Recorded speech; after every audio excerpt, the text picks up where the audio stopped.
హరహర్ మహాదేవ్. ఓం నమ శివ. అఘోరి కాళీ నమ. సనాతన బంధువులకు, హిందూ బంధువులకు హరహర్ మహాదేవ్. ప్రజెంట్ నేను కాశీలో ఉన్నాను.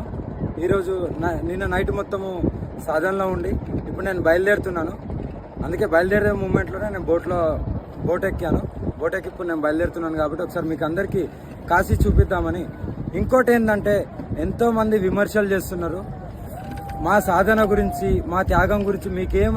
మీకేం తెలుసని మీరు ఇలా విమర్శలు చేస్తున్నారు? ఎందుకు ఒక మనిషిని టార్గెట్గా మీరు పెట్టుకొని మీకు ఇష్టానుసారంగా తమ్మునెళ్ళు పెట్టడం, ఇష్టానుసారంగా మాట్లాడడం?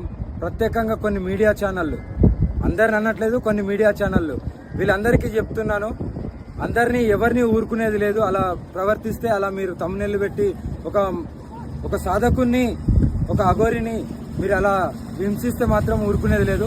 మీ అందరి మీద మాత్రం నేనైతే కఠిన చర్యలు తీసుకోవాల్సి వస్తుంది. తీసుకుంటాను కూడా, తీసుకొని తీరుతాను కూడా. ఎందుకంటే ఇదే కాశీ మీద ఒట్టేది చెప్తున్నాను, ఎవరిని వదిలేది లేదు.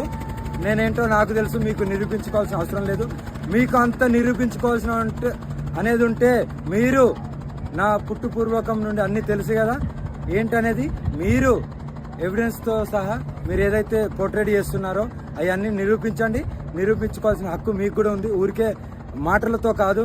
నీ దగ్గర కెమెరా ఉందని, మైక్ ఉందని అందరు నీకు ఇష్టానుసారంగా మాట్లాడితే ఇక్కడ ఊరుకునేవారు లేరు.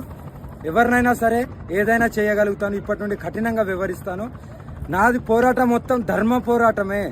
ధర్మం గురించే పోరాడతాను. ఆడపిల్లల గురించే, గో సంరక్షణ గురించే పోరాడతాను. ఎవరు ఎన్ని విమర్శలు చేసినా, ఎంతమంది అడ్డుకున్నా, ఎంతమంది ఏమనుకున్నా సరే ఒక చెవిటి కప్పలాగా ఉంటూ నా పోరాటాన్ని నేను కొనసాగిస్తాను. ఎవరు అడ్డుకున్నా సరే ఎవరిని ఊరుకునేది లేదు. కంపల్సరీ మీ అందరి మీద కఠిన చర్యలు తీసుకొని, మీ అందరికీ మంత్రశుద్ధి చేసి, మంత్రాలు చేసి, నన్ను మాత్రం ఎవరైతే బ్యాడ్గా పోర్ట్రేట్ చేస్తారో వాళ్ళు ఎవరిని ఊరుకోను. మంత్రాలు చేసి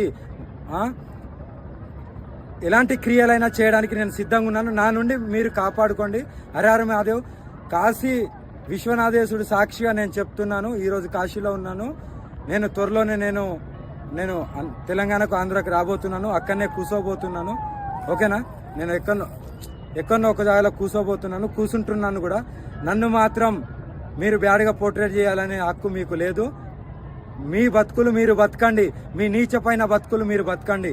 నన్ను నాలాగా బతకనివ్వండి. లేకుంటే ఎవరిని వదిలిపెట్టేది లేదు. చూస్తున్నారుగా కాశీ.